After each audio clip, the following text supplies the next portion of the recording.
Praise the Lord. தந்தை மகன் தூயாவின் திருப்பெயராலே ஆமென். என் அன்பிற்குரிய சகோதர சகோதரிகளே, இன்றைய இறை சிந்தனையாக ஏசப்பா நமக்கு தருவது யோவான் நற்செய்தி இயல் 15 இறைவார்த்தை 7. நீங்கள் என்னுள்ளும் என் வார்த்தைகள் உங்களுக்குள்ளும் நிலைத்திருந்தால் நீங்கள் விரும்பி கேட்பதெல்லாம் நடக்கும். தங்கள் வாழ்வில் இறைவனோடு நிலைத்து வாழ்ந்ததால் துன்பத்தையும் துயரத்தையும் கனிகளாக பெற்றவர்களே புனிதரானார்கள். அவர்களில் இன்றைய புனிதையான புனித ரீத்தா இயேசுவை மிகவும் நேசித்தார். அவருக்காகவே பொறுமையுடன் வாழ்ந்து விண்ணக முடி பெற்றார்.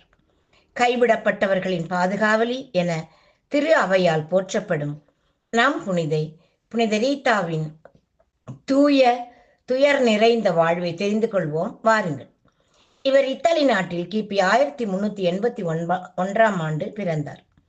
சிறு வயது முதலே ஜெப தவத்தில் வாழ்ந்து கன்னியராகும் ஆசையை தம் பெற்றோரிடம் 10 வயதிலேயே தெரிவித்தார். ஆனால் இவர் பெற்றோர் கட்டாயப்படுத்தி இவருக்கு திருமணம் செய்து வைத்தனர். கணவன் பெரிய குடிகாரனாய் இருந்த போதும் பல துன்பங்களை தாங்கிக் கொண்டு தன் பொறுமையால் அவரை திருத்தினார். தன் 2 மகன்களையும் ஜெபத்திலும் நற்குணத்திலும் வளர்த்தார். திருந்திய தன் கணவனை சில கொடியவர்கள் கொன்றதால் பிள்ளைகள் அக்கொடியவர்களை பழிவாங்க துடித்தார்கள். ரீதா கடவுளை வேண்டினார். இயேசுவே, என் பிள்ளைகள் கொலைக்காரர்களாய் வாழ்வதை விட நீரே அவர்களை எடுத்துக்கொள்ளும் என்று ஜெபித்த சில நாட்களில் இருவரும் நோய் வந்து இறந்து போயினர். துயரமும் துக்கமும் ஆட்கொள்ள யாரும் இல்லாத ரீதா இயேசுவை பற்றி கொள்ள திரும்பவும் கன்னியர் மடத்தில் சேர முடிவு செய்தார். இறைவனை மன்றாட ஒரு நாள் இரவு இறை தூதரால் பூட்டப்பட்ட கன்னியர் மடத்தின் ஆலயத்திற்குள் கொண்டு போய் விடப்பட்டார். இறை ஆற்றலால் நடந்த இந்த அதிசயத்தை கண்ட கன்னியர்கள் இவரை மடத்தில் சேர்த்து கொண்டனர். அங்கு தரப்பட்ட எல்லா வேலைகளையும் இன்முகத்துடனும் தாழ்ச்சியுடனும் செய்தார். இதனால் இவருக்கு கிபி 1414 கன்னியர் பட்டம் வழங்கப்பட்டது. மடத்து தாயார் இவரிடம் காய்ந்த ரோஜா குச்சியை தந்து இவரை நட சொன்னார். என்ன ஆச்சரியம்! நட்ட மறுநாளே அச்செடியில் ரோஜா மலர்கள் பூத்து குலுங்கின. இதை கண்ட அனைவரும் அதிசயத்தில் ஆழ்ந்தனர். புனித ரீத்தா இயேசுவின் திருச்சிலுவை முன் மன்றாடி வரம் கேட்க, அப்போது இயேசுவின் முள் முடியினின்று ஒரு முள் இவர் நெற்றியில் இறங்கியது. ஆறாத புண்ணாக அது மாறியது. இவர் உயிருடன் இருக்கும்போதே பல புதுமைகள் நிகழ்ந்தன. இவர் உடல் நலம் குன்றி இறக்கும் தருவாயில் அதுவரை துர்நாற்றம் வீசிய நெற்றி புண்ணிலிருந்து நறுமண சுகந்த வாசனை வீச ஆரம்பித்தது. கிபி 1457 மே 22 மன்னவக வாழ்வு முடிந்து விண்ணகம் சென்றார் நம் புனிதை. அப்போது கோவில் மணி தானாக ஒலித்தது. இவர் மரித்த பின்பும் இவரது வேண்டுதலால் பல புதுமைகள் அங்கு நிகழ்ந்தன. முடியாத காரியங்களை சாதிப்பவர் என்னும் பெயர் பெற்றார் நம் புனிதை.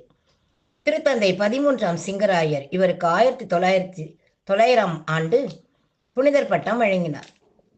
இன்றும் இவரது உடல் அழியாமல் இத்தாலியில் இவரது ஆலயத்தில் பாதுகாக்கப்படுகிறது. இவரது விழா மே 22 நம் திரு அவையால் கொண்டாடப்படுகிறது. அன்பானவர்களே, இப்புனிதரது இறைவனோடு நிலைத்த வாழ்வை, புனிதத்துவ வாழ்வை நாமும் பின்பற்றி வாழ்ந்தால் நம்மில் புனித வாழ்வு மலரும், நம்மையும் புனிதராக்கும் என்பதில் ஐயமில்லை.